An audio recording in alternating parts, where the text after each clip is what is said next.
4 आज स्टार्ट करवा। So reading and writing skill आमे देखिबा। फर्स्ट जो मु कहिथिली LSRW लॉ तुमर यूनिट 3 रे थिला listening speaking reading and writing ता भितर तुमे लिसनिंग और स्पीकिंग टा पढिथिलो एबे तुमे रीडिंग और राइटिंग टा पढिबो यूनिट 4 रे।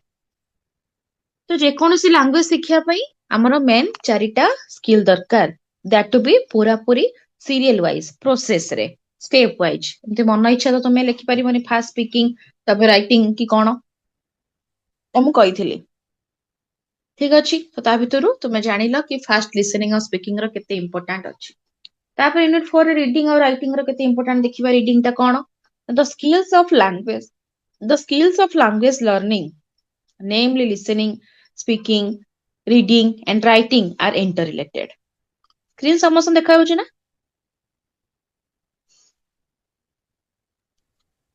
स्क्रीन देखा होची तो? ଆଜ୍ଞା ମ୍ୟାମ୍ हाँ। ଆଜ୍ଞା The skill of ma'am okay. The skill of language learning, namely listening, speaking, reading and writing होची interrelated. गोटे सहित आ गोटे होची कोन interrelated.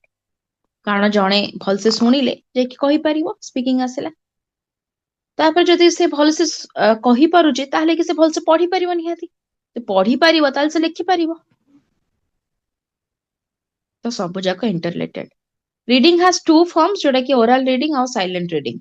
आमे जोटा कहूछ ना ओरल माने लाउड रीडिंग रे आसीबो हल्ला तमे उच्च पठन कर जतले आमे कहूछ ना जोर से पढ। आ ओडे कोन ना धीरे धीरे पढ नीरव पठन कर स्लोली पढ धीरे धीरे। तापर आसला reading a text with audible sound is called oral reading जोटा कि ऑडिएबल साउंड माने मु जेमति एबे देखो सेंटेंस टा पढुची तुमको साउंड टा सुबुची तो एटा होची कोन ओरल रीडिंग और रीडिंग अलाउड बोली आमे कहूचे। नॉट लाउड रीडिंग एटी कहीं कहिची मु एटा काटी दबो हला रीडिंग अलाउड खाली एतिकी लेख हला एटा काटी दबो। Reading is a chunk group of words that are said at one go with a pause. नियति भाबरे चंक ग्रुप ऑफ वर्ड्स माने गोटे सेंटेंस रे बहुत सारा वर्ड्स थाए तो आमे जतले गोटे सेंटेंस टा आमे केमति बनाउचे बहुत सारा लेटर मिसिले गोटे वर्ड बनउची वाटर सॉरी बहुत सारा लेटर मिसिले गोटे वर्ड बनउची बहुत सारा वर्ड मिसिले कि तुमर गोटे सेंटेंस बनउची। So chunk group of word जेतेबेला हमर मिसुची आमे तो गोटे सेंटेंस बनउचे बा गोटे पैराग्राफ टे बनउचे सेतेबेला आमे ताको पढुचे। The chunk group of word. Reading enable students recognize words to enable them understand the meaning of words, phrases and sentence. ଯେତେବେଳେ ଆମେ ଗୋଟେ ପିଲାକୁ କହୁଛେ ଏଟା କଣ ଲେଖା ହେଇଛି ପଢିଲେ ଗୋଟେ ପାରାଗ୍ରାଫ କି ଗୋଟେ ସେଣ୍ଟେନ୍ସ ଗୋଟେ ୱାର୍ଡ ତାର ପ୍ରପର ମିନିଂ ସେ ବୁଝିପାରୁଥିବା କଥା। ଆମେ ତାକୁ ମିନିଂ ଟା ପଚାରିବା କଣ ଲେଖା ହେଇଛି ବୁଝିପାରିଲୁ କି ନାଇଁ। ତ ପଢିବାର ବେଶୀ ଇମ୍ପୋର୍ଟାଣ୍ଟ ହେଲା କି ମିନିଂ ବୁଝିବା ପଢିକିନା କଣ ଲେଖା ହେଇଛି କଣ ଇଣ୍ଡିକେଟ କରୁଛି ସେଇଟା। To enable student react to what has been read and to change ideas and behavior of the student. Reading is the intonation, the rise and fall in the pitch of voice in speaking. ମୁଁ ଏଟା ତମକୁ intonation ଟା ବୁଝେଇକି ଆସିଥିଲି ନା intonation of stress unit 3 ରେ କହିଥିଲି ମୁଁ। intonation ହଉଛି ତୁମେ କେମିତିକା ଗୋଟେ ସେଣ୍ଟେନ୍ସ କୁ ପ୍ରୋନାଉନ୍ସ କରୁଛ ତୁମର ଭଏସ ର ପିଚ୍ ଅପ୍ ଆଣ୍ଡ ଡାଉନ୍ ହେବାକୁ ଆମେ କହୁଛୁ intonation। ତ ସେଇଟା ହଉଛି ରିଡିଂ intonation। ଯୋଉ ଜାଗାରେ ବେଶୀ ଇମ୍ପୋର୍ଟାଣ୍ଟ ୱାର୍ଡ ଅଛି ବା ଇମ୍ପୋର୍ଟାଣ୍ଟ ସେଣ୍ଟେନ୍ସ ଟା ଯେତେବେଳେ ଆମେ ଏକ ଡିପଲି ପଢୁଛେ ମାନେ କି ପୁରା ଭଏସ ର ପିଚ୍ କୁ ପୁରା ଅପ୍ କରିକି ପଢୁଛେ। ଯେତେବେଳେ ଟିକେ ନର୍ମାଲ ସେଣ୍ଟେନ୍ସ ଅଛି ଆମେ ତ ପିଚ୍ ଟା ଡାଉନ୍ ହଉଛି। ତ ସଫ୍ଟ ସ୍କିଲ୍ସ ଅଫ ରିଡିଂ କଣ ଆସିଲା ନା understanding the plan of the test. ଯୋଉ ପାରାଗ୍ରାଫ ଟା ତମେ ପଢୁଛ ବା ଟେଷ୍ଟ ଟା ପଢୁଛ ତାର ସମରାଇଜ ଟା ତମେ ବୁଝିବାକୁ ପଡିବ ସେଟା କଣ ଇଣ୍ଡିକେଟ କରୁଛି। ମନେକର 15 ଲାଇନ ର ଗୋଟେ ପେସେଜ ଟେ ଅଛି ତୁମେ ତାକୁ 5 ଲାଇନ ରେ ସମରାଇଜ କରିକି କହୁଛ ତ ତୁମେ ଅଣ୍ଡରଷ୍ଟାଣ୍ଡ କରିଛ ବୋଲି 5 ଲାଇନ ସମରାଇଜ କରିପାରିଲ ବା ଜିଷ୍ଟ ଟା କହିପାରିଲ।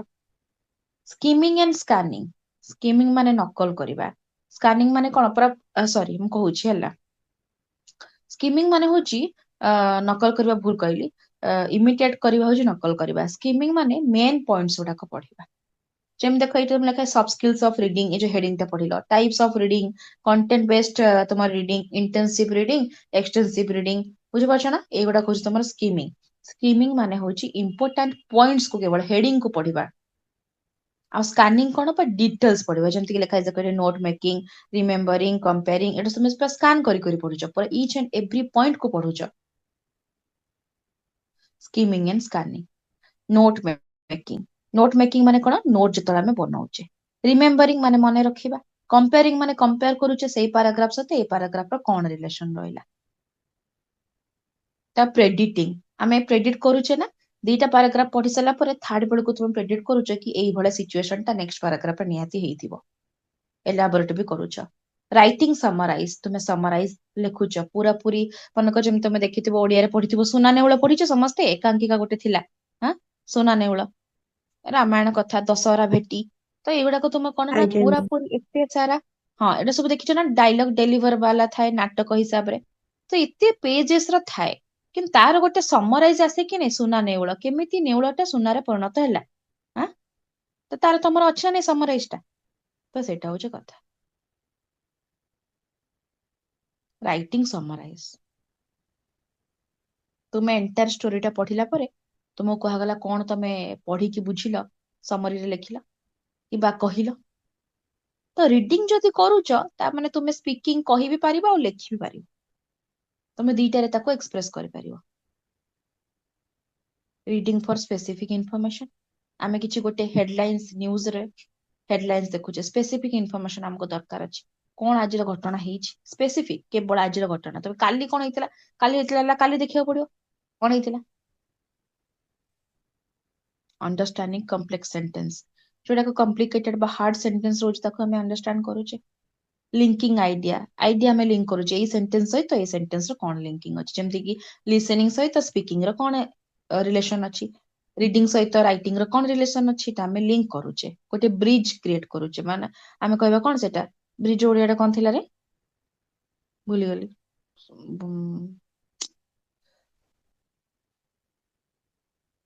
से ब्रिज रो ओडियाटा कोन एमिति मोर सब ओडिया लेख हे गलानी ମାନେ ଲିଙ୍କିଙ୍ଗ ଆଇଡିଆ ମାନେ ଦୁଇଟାକ ଭିତରେ ବ୍ରିଜ ସୃଷ୍ଟି କରିବା ହେଲା ମାନେ ଲିଙ୍କ କ୍ରିଏଟ କରିବା ବ୍ରିଜ ମନେ ରଖି ତାହେଲେ ଓଡିଆ ମନେ ମ୍ୟାମ୍ ପଡିଲା କହିବି ସଂଯୋଗ।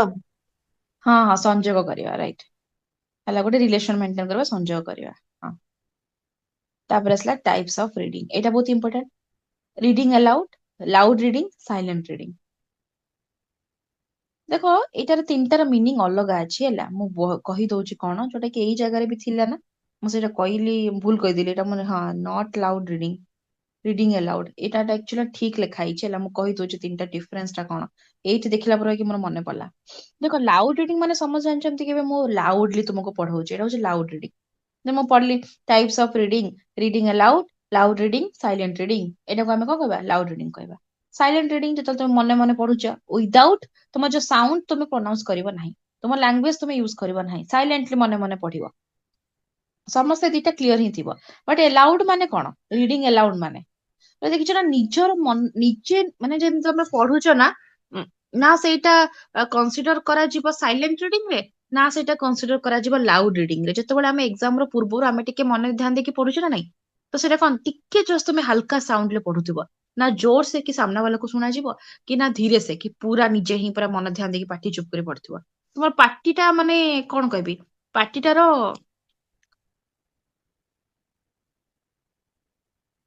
ପାଟିଟାର କଣ କହିବି ମାନେ କଣ କହିବି ତାର ସିଚୁଏସନ ଚେଞ୍ଜ ହଉଥିବ ବୁଝିପାରୁଛ ନା ନାଇଁ ତମେ ମାନେ ପାକୁ ପାକୁ କରି କହୁଥିବ ହେଲା ମାଛ ଭଳିଆ ନୁହଁ ମାନେ ମଣିଷ ଭଳିଆ ହେଲା ତ ସେତେବେଳେ କି ତୁମର ଆସିଲା ରିଡିଂ ଆଲାଉଡ ମାନେ ସେଇ ଭଏସ ଟା କେବଳ ତୁମକୁ ହିଁ ଶୁଣା ଯାଉଥିବ ତୁମେ ଯାହା ପଢୁଛ ବୁଝିପାରୁଛ ନା ଏଇଟା ଆମେ ପଢିଲା ବେଳେ ପ୍ରାୟତଃ ଏମିତିକା ପଢୁନେ କୋଶ୍ଚିନ୍ କଣ ଆସିଛି ପଢୁଛେ ଆମେ ଏକ୍ସାମ ର ପୂର୍ବରେ ଦେଖୁଛେ ଯେତେବେଳେ ଏକ୍ସାମ ହଲରେ ବସଛେ ନହେଲେ ଏକ୍ସାମ ର ପୂର୍ବରୁ ଆମେ ଯୋଉ ପ୍ରାକ୍ଟିସ କରିକି ଆଉଛେ ଯେତେବେଳକୁ ଆମେ ପଢୁଛେ ହେଲା ଠିକ ଅଛି ବୁଝିପାରିଲେ ସମସ୍ତେ ଏଇଟା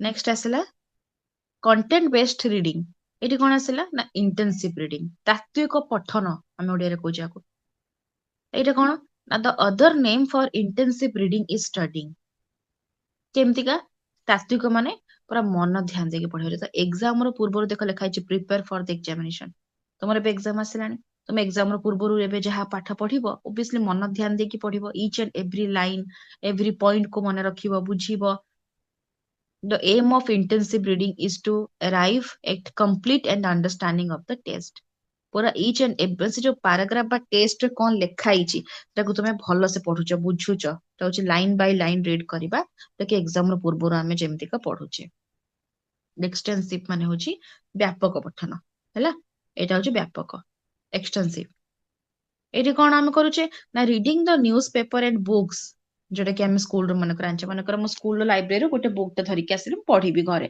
मते नोबेल पढिया पे भल लागे मते फ्रीडम फाइटर्स मन कर बायोग्राफी पढिया को भल लागे पे मते गोटे बुक टे धरि के आसीची तो मते मते रैंडमली माने यूजुअली नॉर्मली पढुची एक्सटेंसिव रीडिंग माने रीडिंग मते पढिबा को भल लागे बोली मो तांको बुक टे केम जस्ट पढुची एमती एग्जाम भले पूरा ईच एंड एवरी लाइन को चप्पा चप्पा करके मन ध्यान देकी पढुनी हैला एटा होची तुमरो एक्सटेंसिव बा व्यापक पठन एन्जॉयमेंट ପାଇଁ ଯୋଉଟା ପଢାଯାଏ ଯେମିତି କି ଷ୍ଟୋରି ଏକ୍ସାମ୍ପଲ ସହିତ ଲେଖିଦବ ଆଉ ଏକ୍ସାମ୍ପଲ ଏଇଥିପାଇଁ ଲେଖିଛି କି ତୁମେ ଭଲସେ ମନେ ଧ୍ୟାନ ଦେଇକି ମାନେ ବୁଝିଲା ବେଳକୁ ଇଜି ହବ ତାପରେ ଆସିଲା ସପ୍ଲିମେଣ୍ଟାରୀ ରିଡିଂ କଣ ସପ୍ଲିମେଣ୍ଟାରୀ କଣ ନା ଦେଖ refers to the reading of the supplementary or non-detailed readers in the classroom under the guidance of the teacher. It is generally introduced at the middle and high school stages.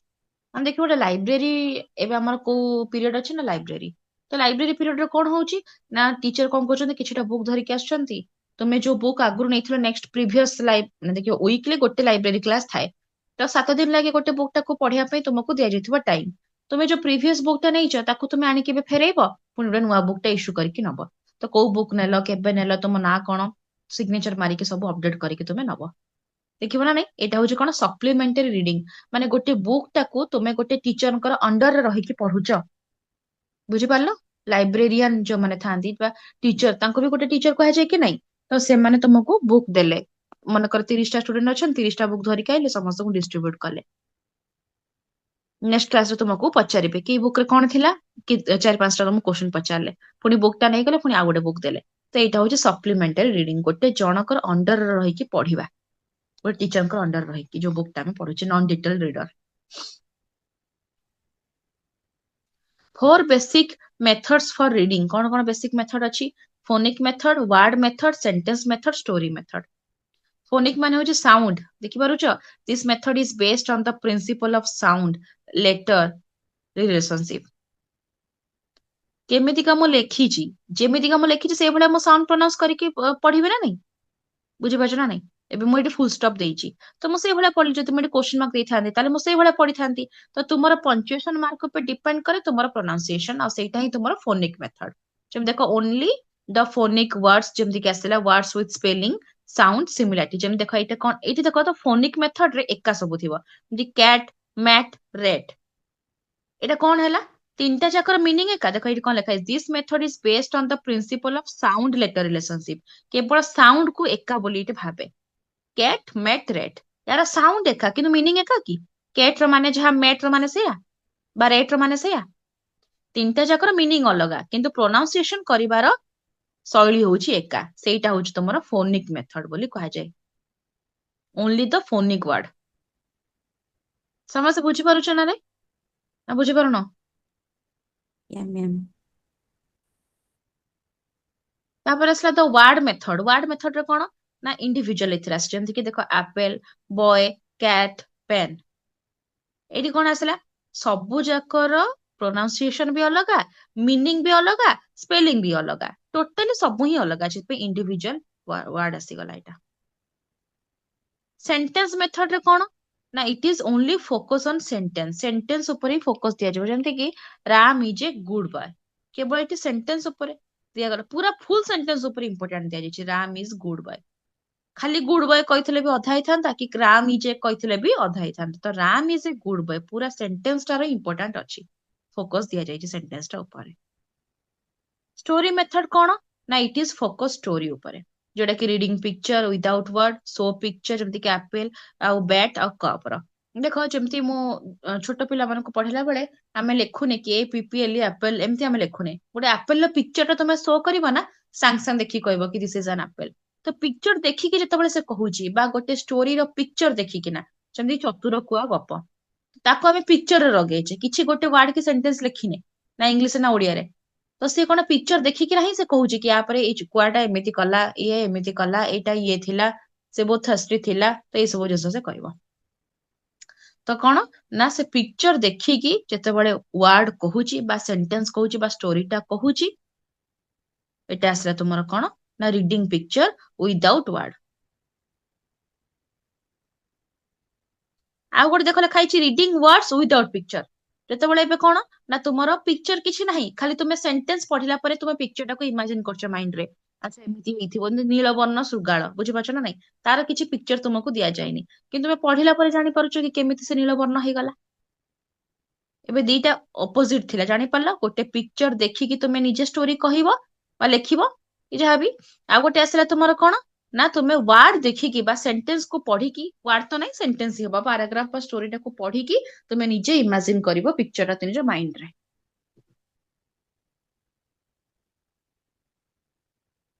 ଆଗକୁ ବଢିବା। Next ଆସିଲା method of teaching reading. ଯାହା ଯାହା doubt ହଉଥିବ ମତେ କହିବ ହେଲା, କିଛି ଅସୁବିଧା ହେଲେ ବୁଝି ନ ପାରିଲେ। ତ ମେଥଡ ଅଫ ଟିଚିଂ ରିଡିଂ କଣ ନା ଗୋଟେ ହଉଛି ଆନାଟିକାଲ ମେଥଡ, ଆଉ ଗୋଟେ ହଉଛି ସିନ୍ଥେଟିକ ମେଥଡ। ତ ଆନାଟିକାଲ ମେଥଡ ରେ ଆସିଲା ଲେଟର ମେଥଡ, ଫୋନିକ ମେଥଡ, ତାପରେ ଆସିଲା ଫୋନେଟିକ ମେଥଡ। ସିନ୍ଥେଟିକ ରେ ଆସିଲା word method, phrase method, sentence method, story method. ଠିକ ଅଛି, এটা ଖାଲି ଡାଇଗ୍ରାମ ଟା ମନେ ରଖିଦିଅ, ଏତେ କିଛି ଇମ୍ପୋର୍ଟାଣ୍ଟ ନାହିଁ, ବଟ୍ ଫିର ବି ବୁଝେଇ ଦଉଛି। ଦେଖ ଆନାଟିକାଲ ମେଥଡ, ସିନ୍ଥେଟିକ ମେଥଡ। ଆନାଟିକାଲ ରେ ଆସୁଛି ତମ ଲେଟର, ଯେମିତି ତମେ ଲେଟର କେମିତି ପ୍ରୋନାଉନ୍ସ କରୁଛ, ମାନେ ଗୋଟେ ଲେଟର ଟାକୁ ମୁଁ କେମିତି ପଢୁଛି ହେଲା, ଗୋଟେ ଲେଟର ସିଙ୍ଗଲ, ମାନେ ଯେମିତି ଏ, ଗୋଟେ ହଉଛି ଲେଟର ବି, ଗୋଟେ ଲେଟର, ତ ଏଇଟା ବି କୁ ମୁଁ ଡି ପଢିବି, ତାହେଲେ ଏଠି କଣ ଲେଟର ମେଥଡ ଟା ହେଲାନି। ଫୋନିକ ମେଥଡ ମାନେ ସେ ଯୋଉ ସାଉଣ୍ଡ ଟାକୁ ତୁମେ କେମିତି ପ୍ରୋନାଉନ୍ସ କରୁଛ। ଆଉ ଫୋନେଟିକ ଏଥିପାଇଁ କହିଛି କି ବଞ୍ଚ ଅଫ ୱାର୍ଡ, ମାନେ କି ଗୋଟେ ସେଣ୍ଟେନ୍ସ କୁ ଯେତେବେଳେ ତୁମେ ପଢୁଛ। ଲେଟର ମେଥଡ ହେଲା ଯେମିତି ଏ ବି, ମୁଁ ଆକୁ ଠିକ ପ୍ରୋନାଉନ୍ସ କରୁଛି ନା ନାଇଁ। ଫୋନିକ ମେଥଡ ହେଲା ଗୋଟେ ଛୋଟ ଛୋଟ ୱାର୍ଡ କୁ ମୁଁ ଠିକ ସେ ପଢୁଛି ନା ନାଇଁ। ସାଉଣ୍ଡ ମାନେ କି ଗୋଟେ ଛୋଟ ସାଉଣ୍ଡ, ମୁଁ ଖାଇବି, ହେଇଗଲା ଏଟା ଫୋନିକ ସାଉଣ୍ଡ ଟା ମୁଁ ଠିକ ପ୍ରୋନାଉନ୍ସ କରୁଛି ନା ନାଇଁ। ତାପରେ ଏକ ଫୋନେଟିକ ମେଥଡ କଣ, ମୋର ଦି ତିନିଟା ସେଣ୍ଟେନ୍ସ ଯେତେବେଳେ ଗୋଟେ ପାରାଗ୍ରାଫ ଟାକୁ ମୁଁ ପଢିବି, ତାର ଜଷ୍ଟ ଆଡଭାନ୍ସ ଲେଭେଲ ଟାକୁ କହିଛି। ତ ପୁରା ପାରାଗ୍ରାଫ ପଢିବାକୁ ହେଲେ ମତେ ବହୁତ ସାରା ସେଣ୍ଟେନ୍ସ ଦେଇକି ଯିବାକୁ ପଡିବ ନା, ବହୁତ ସାରା ସେଣ୍ଟେନ୍ସ ଥିବ, ତ ସେଇ ଇଚ୍ ଆଣ୍ଡ ଏଭ୍ରି ସେଣ୍ଟେନ୍ସ କୁ ଭଲସେ ପଢୁଛି। ତ ଏଟା ହଉଛି ଫୋନିକ ମେଥଡ। ସିନ୍ଥେଟିକ ମେଥଡ ରେ ଆସିଲା କଣ, word method, phrase method, sentence method, story method. କଣ କଣ ଦେଖା ଆସିଲା, word method, phrase method, paragraph ଗୋଟେ ପଢିବ, ସେଣ୍ଟେନ୍ସ କୁ ପଢିବ, ଷ୍ଟୋରି କୁ ପଢିବ। Factors affecting reading ability, psychological factor, physiological, first होची फिजियोलॉजिकल, तब साइकोलॉजिकल, तब होची एनवायरमेंटल फैक्टर। निहाती भाବରେ ଦେଖ ଏଇଠି କଣ କହିଛି ନା, କଣ କଣ ଅସୁବିଧା ହୁଏ ଯେତେବେଳେ ଆମେ ପାଠ ପଢୁଛେ। ଯଦି ମୁଁ ଫିଜିକାଲି ଫିଟ ନଥିବି, ମୋର ଦେହ ଭଲ ନାହିଁ, ମତେ ପଢିବା ପାଇଁ ଇଚ୍ଛା ନାହିଁ, ଏବେ ଜବରଦସ୍ତି ଗୋଟେ ଏବେ ମାନେ ଏକ୍ସାମ ଅଛି ବୋଲି ପଢିବା କଥା, ହେଲେ ଦେଖିବ କେମିତି ପଢିବାର ଶୈଳୀ ମୋର ଚେଞ୍ଜ ହେଇଯିବ। ମୁଁ ଯୋଉ ସାଉଣ୍ଡ ପ୍ରୋନାଉନ୍ସ କରିବି, ଗୋଟେ ମାନେ ଉଟପଟାଙ୍ଗ ଭଳି ତମକୁ ଶୁଭିବ, ବୁଝିପାରୁଛ ନା ନାଇଁ। ଯେମିତି ଇଚ୍ଛା ନାହିଁ, ବୋରିଂ ଲାଗୁଛି, ଟାୟାର୍ଡନେସ୍ ଅଛି, ସେଇଭଳିଆ ମୁଁ ପଢିବି। ତ ସେଟା କଣ ହେଲା, ମାନେ ମୁଁ ଫିଜିକାଲି ଠିକ ନାହିଁ, ଦେହ ଭଲ ନାହିଁ, କି କିଛି ଗୋଟେ ଅସୁବିଧା ହେଇଛି, କି ମତେ ପଢିବା ପାଇଁ ଭଲ ଲାଗୁନି। ସାଇकोलॉजिकल फैक्टर କଣ, ତମ ମାଇଣ୍ଡ, ଯଦି ମତେ ପଢି ଆସୁନି, କି ମୋ ମାଇଣ୍ଡ କହୁନି କି ମୁଁ ପଢିବି ବୋଲି, ତାହେଲେ ମତେ ଇଚ୍ଛା ଥିଲେ ସିନା ମୁଁ ପଢିବି।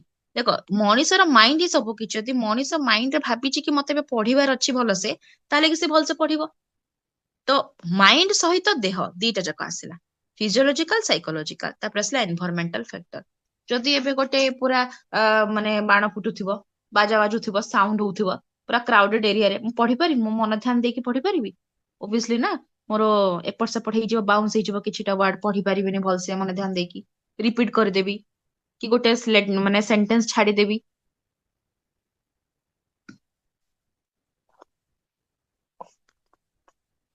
ତ ସେଟା ତମର ରିଡିଂ ୱାର୍ଡ। ତାପରେ ଆସିଲେ କଣ, ରାଇଟିଂ ସ୍କିଲ୍। ରାଇଟିଂ ସ୍କିଲ୍ ରେ କଣ ଆସୁଛି, ଦେଖ writing skill R the important part of communication. ନିହାତି, କଣ ପାଇଁ ଆମେ ଲେଟର ଲେଖିକି ଦଉଛେ। Good writing skill is also good communication and message. କୁହାଯାଏ ନା କି ବଢିଆ ଅକ୍ଷର ଲେଖିଛି, ବଢିଆ ଅକ୍ଷର ଲେଖିଛି ଯେ, କିନ୍ତୁ ଯୋଉ ପାରାଗ୍ରାଫ ଟା ଲେଖିଛି କି ସେଣ୍ଟେନ୍ସ ଟା ଲେଖିଛି, ତାର ମିନିଂ ଅଛି ତ, ସିମାଣ୍ଟିକ ବା ସିଣ୍ଟେକ୍ସ ଅର୍ଡର ଲେଖିଛି ତ। ସିଣ୍ଟେକ୍ସ ଅର୍ଡର ଲେଖିଥିଲେ, ଯଦି ସିମାଣ୍ଟିକ ମାନେ ତାର ମିନିଂ ଯଦି ଠିକ ଅଛି, ତାହେଲେ ଯାଇକି ଆମେ ତାକୁ ବୁଝିପାରିବା। ତ ଲେଖିବା ପାଇଁ ବହୁତ କିଛି ସ୍କିଲ୍ ଦରକାର। ନିଟ୍ ଆଣ୍ଡ କ୍ଲିନ୍ ଭାବରେ ଲେଖିବାର ଅଛି, ଗୁଡ୍ ହ୍ୟାଣ୍ଡ ରାଇଟିଂ ଭାବରେ ଲେଖିବାର ଅଛି, ଆଉ ତମ ଲେଖିବାର ଷ୍ଟ୍ରକ୍ଚର, ଯୋଉଟା କି ସିଣ୍ଟେକ୍ସ ଆମେ କହୁଛେ, ସେଟା ତମେ ଜାଣିବା କଥା। ତୁମେ ଯାହା ଲେଖୁଛ ତାର ମିନିଂ ଅଛି ତ, ତାର ଲଜିକାଲି କିଛି ଆଉଟକମ ବାହାରିବ ତ, ମାନେ କି ଜଣେ ପଢିକି ବୁଝିପାରିବ ତ। तो ଏଇ ସବୁ ଜିନିଷ ଇମ୍ପୋର୍ଟାଣ୍ଟଲି ଆମେ ଦେଖିବାକୁ ପଡିବ, ତା ସହିତ ଗ୍ରାମାର, ଭୋକାବୁଲାରି, ଏଇ ସବୁ। ତ good writing skill is also good communication and message. ତୁମେ ଯଦି ଭଲସେ ଲେଖିପାରିବ, ତାକୁ ଭଲସେ ପଢିପାରିବ, ତାକୁ କମ୍ୟୁନିକେଟ କରିପାରିବ, କହିପାରିବ, ଜଣକୁ ଶୁଣେଇ ବି ପାରିବ, ଲେଖିବି ମାନେ କହିବି ପାରିବ ତୁମର ଫିଲିଙ୍ଗସଟା କି ଆଇଡିଆ କି ନଲେଜଟା। ଲେଖା ହେଇଛି କଣ, ମେକ୍ ସେନ୍ସ ଗୁଡ୍ ରାଇଟିଂ, ଯୋଉ ଲେଖୁଛେ ଆମେ ତାର ସେନ୍ସ ଥିବା କଥା, ମାନେ କି ଯୋଉ ମିନିଂ ଥିବା କଥା।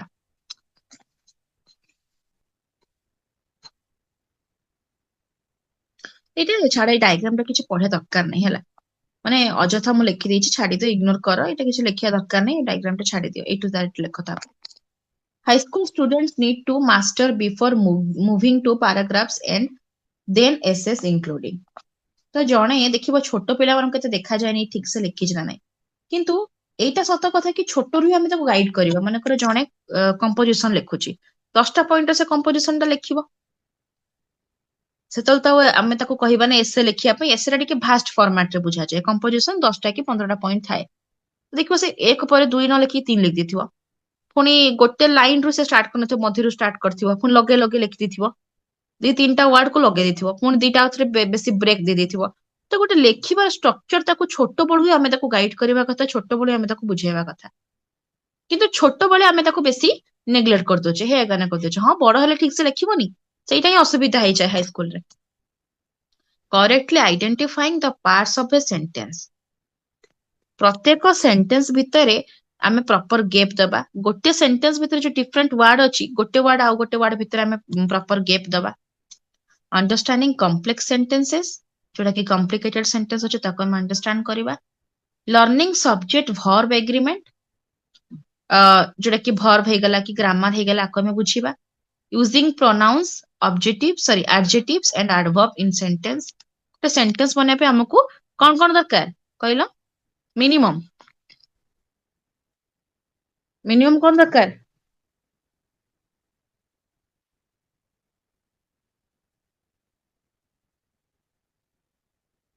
କଣ ସବୁ ଶୋଇପଡିଲ କିରେ? ନା ମାନେ ମିନିମମ୍ ଆମକୁ କଣ ଦରକାର? ସବଜେକ୍ଟ, ଆଉ କଣ ଭର୍ବ ଆଉ ଅବଜେକ୍ଟ ଦରକାର, ହଁ କି ନାଇଁ? ମିନିମମ୍। ତାପରେ କି ତମେ adjective ୟୁଜ କରୁଛ, ପ୍ରିଫିକ୍ସ, ସଫିକ୍ସ, ତାପରେ ଆଡଭର୍ବ, ଏଗୁଡାକ ସବୁ ଆଡିସନାଲ କଥା, କିନ୍ତୁ ମିନିମମ୍ ତମକୁ ସବଜେକ୍ଟ, ଭର୍ବ ଆଣ୍ଡ ଅବଜେକ୍ଟ ଦରକାର। ତ ସେଇ ଜିନିଷ କହିଛି କି using pronouns, adjective and adverb in sentence, ଆମେ ୟୁଜ କରିବା ଏଗୁଡାକ।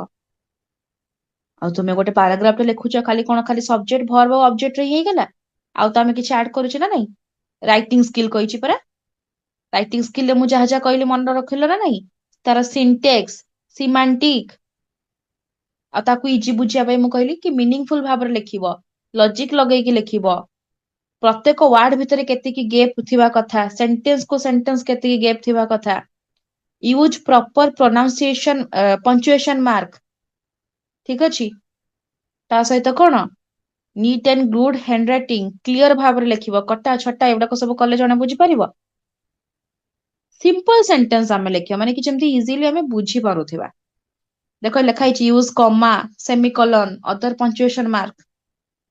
ତା ସହିତ ଭୋକାବୁଲାରି ଠିକ ଠାକ ଲେଖିବାର ଅଛି, ଗ୍ରାମାଟିକାଲି ଆମେ ଏରର କରିବାନି। Identify the spelling words and often use writers. ବହୁତ ଜଣ ଦେଖିବ ପ୍ରିଣ୍ଟିଂ ମିଷ୍ଟେକ୍ ହେଇଥାଏ, ସେଇଠି ମିନିଂ ଟା ଅଲଗା ହେଇଯାଏ, ବା ଗ୍ରାମାଟିକାଲ ଏରର ରହିଲେ ପୁରା ସେ ସେଣ୍ଟେନ୍ସ ର ମିନିଂ ଟା ହିଁ ବଦଳିଯିବ ନା। ତ ଗୋଟେ ରାଇଟିଂ ସ୍କିଲ୍ ଟା ସବୁଠୁ ଲାଷ୍ଟ ରେ ଆସୁଛି, ଏଥିପାଇଁ ଏଇଟା ବହୁତ ଇମ୍ପୋର୍ଟାଣ୍ଟ, ଟଫ୍ ଥାଏ ବୋଲି। Types of writing skill, writing types of writing କଣ? ରାଇଟିଂ ଇଜ ଟୁ ଟାଇପ ର, conventional type, non conventional type. Conventional type ରେ ଆସିଲେ ଦେଖ, ପାରାଗ୍ରାଫ ରାଇଟ କରୁଛେ, essay write, letter and report writing.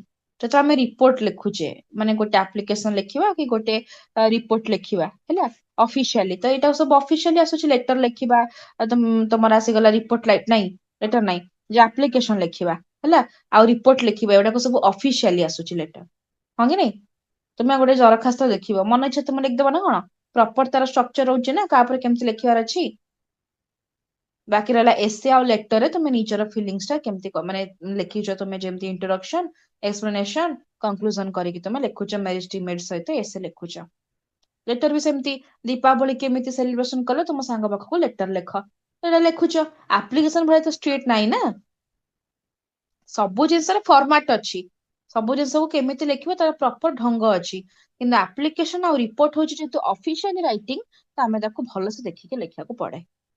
ଏଟା ହଉଛି ଅନଅଫିସିଆଲି ପାରାଗ୍ରାଫ ରାଇଟିଂ। ଠିକ ଅଛି।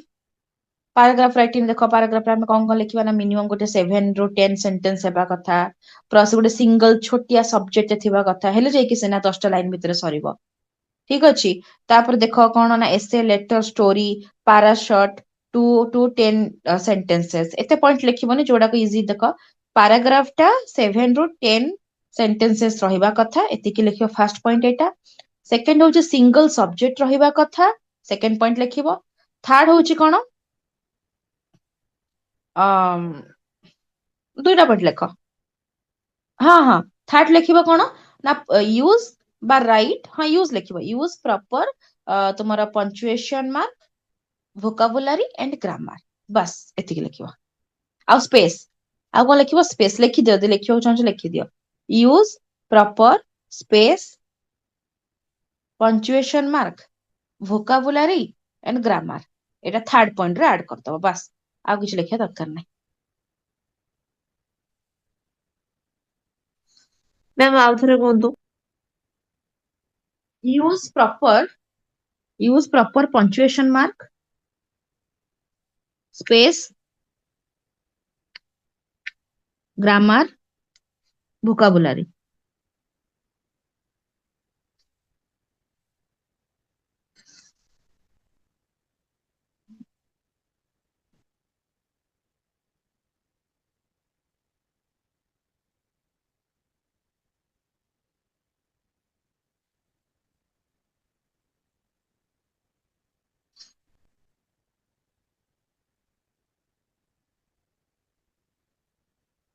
ତାପରେ ଆସିଲା ଏସେ ରାଇଟିଂ।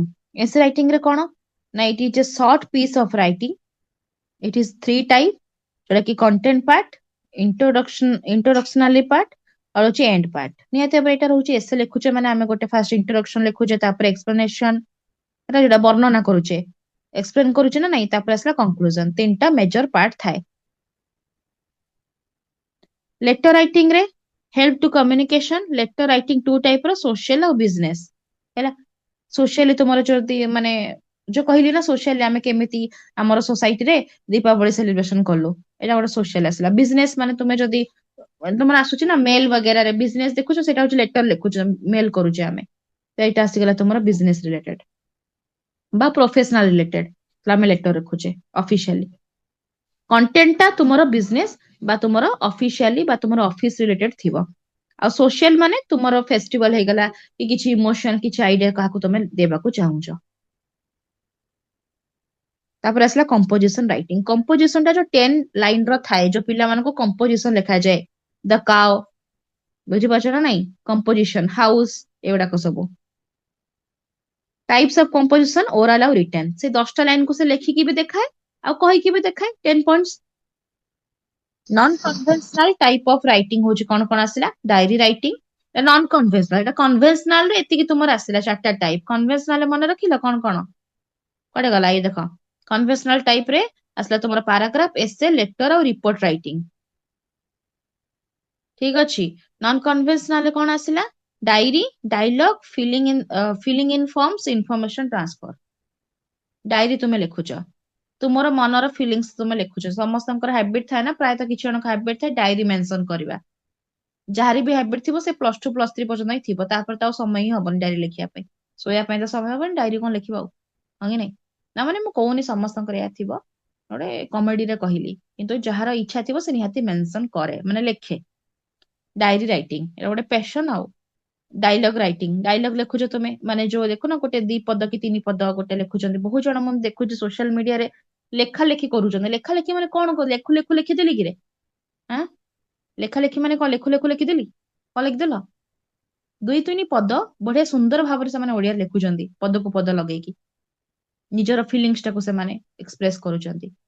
ଫିଲିଂ ଇନ ଫର୍ମସ, ଫର୍ମକୁ ଫିଲଅପ କରିବା। ଯେତେବେଳେ ତୁମେ ଗୋଟେ ଫର୍ମ ଫିଲଅପ କରୁଛ, ତମର ଏଟିଏମ କାର୍ଡ ଆଣିବାର ଅଛି, ଇସ୍ୟୁ କରିବାର ଅଛି, ତ ତୁମେ ଗୋଟେ ଫର୍ମ ଫିଲଅପ କରୁଛ। ଇନଫର୍ମେସନ ଟ୍ରାନ୍ସଫର କରୁଛ, ଇନଫର୍ମେସନ କୁ ଅଲଗା ଜାଗାରେ ଦଉଛ, ଟ୍ରାନ୍ସଫର କରୁଛ। ଏଗୁଡା କାଇଁ ଲେଖା ହେଇଛି ଦେଖ ଏଇଠି डायरी राइटिंग रे निजर एक्सपीरियंस निजर फीलिंग थॉट डिजायर को तुमे लेखुच एटा गोटे गुड हैबिट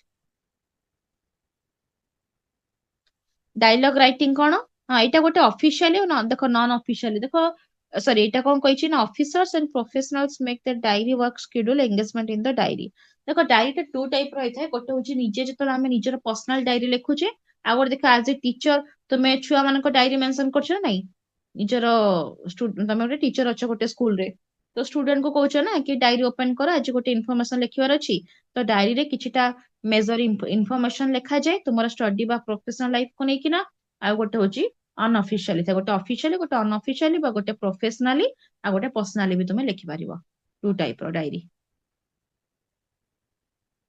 डायलॉग राइटिंग कौन ना टॉक बिटवीन टू पर्सन सी आज या कहला मु आज से कहली तो जो आमे डायलॉग राइटिंग करूचे सेटा भी आसे आमे तो प्राय तो करूने एटा आमे कहूचे कॉन्फ्रेंस कॉल जो कथा होचे सी गोटे पद कहला सी गोटे कहला मु गोटे कहली सी गोटे कहला ଏବେ ବୁଝିପାରିଲ କନଫରେନ୍ସ କଲେ ତ ଆମେ କଥା ହଉଛେ ତାକୁ ତ ଆମେ ଲେଖିବାରେ କନଭର୍ଟ କରିଦବା ଯୋଉଟା କି ଆମର ତମ ନନ୍ ଡିଟେଲ ଷ୍ଟୋରି ଗୁଡାକ ଯୋଉ ନାଟକ ଗୁଡାକ ସେଗୁଡାକ ଆସୁଛି ତମର ଡାଇଲଗ ରାଇଟିଂ ସେଗୁଡାକ ସବୁ ସେମିତି ଲେଖା ହେଇଥାଏ କି ନାଇଁ କାପରେ କିଏ କଣ କହିବ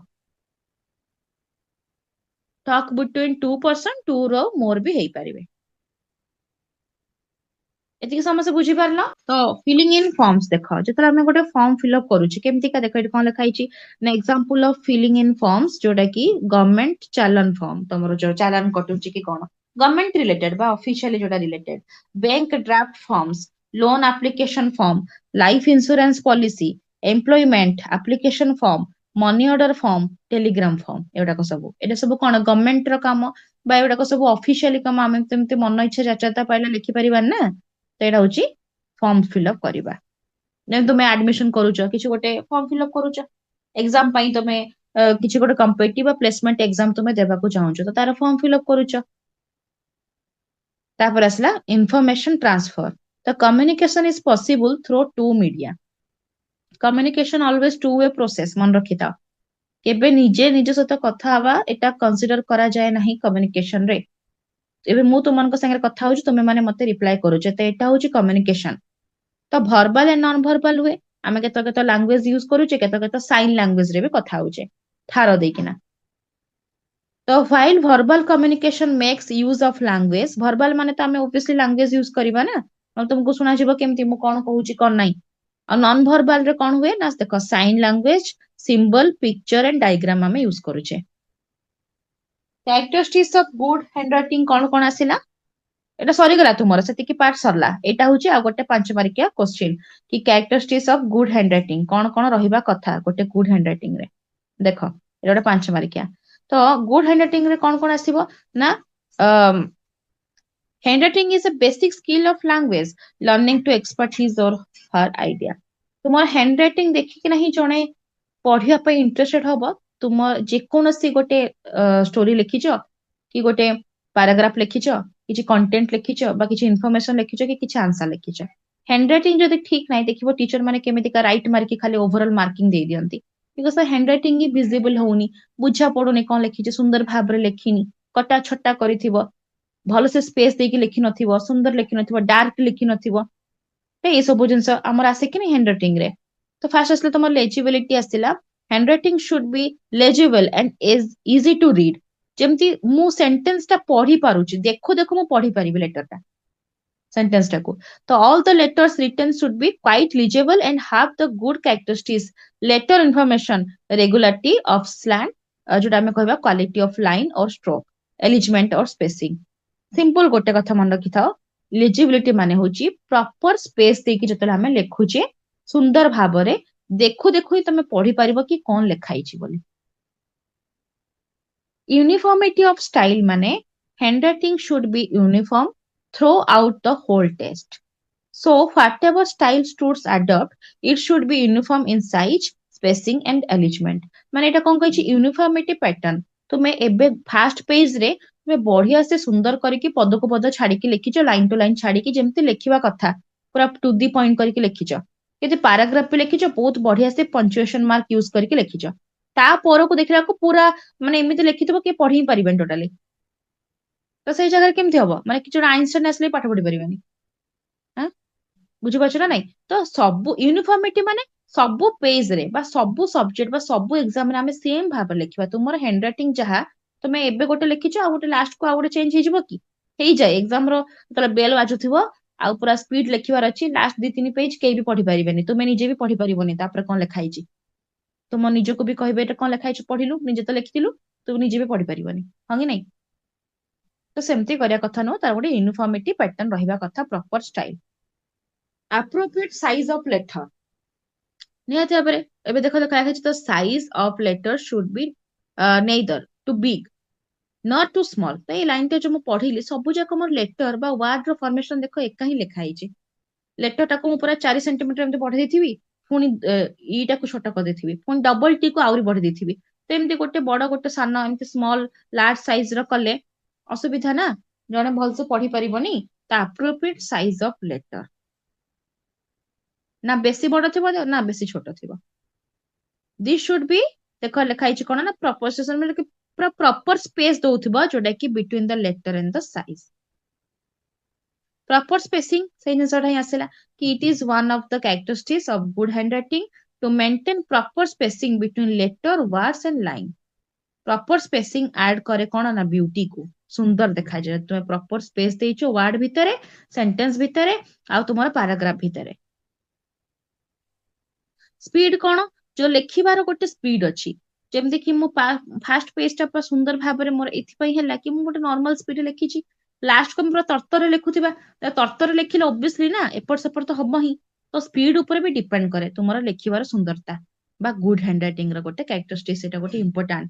ସ୍ପିଡ ସ୍ପିଡ ହେଇଗଲା, ସ୍ପେସ ଦବା, ଦେଖ ପ୍ରପର ସ୍ପେସ ଦବା, appropriate size of letter, uniformity pattern ଆଉ ଗୋଟେ legibility। ସରିଲା 5ଟା ତ ପଏଣ୍ଟ, ଆଉ ଏଇଟା ଗୋଟେ 5 ମାର୍କିଆ ଇମ୍ପୋର୍ଟାଣ୍ଟ।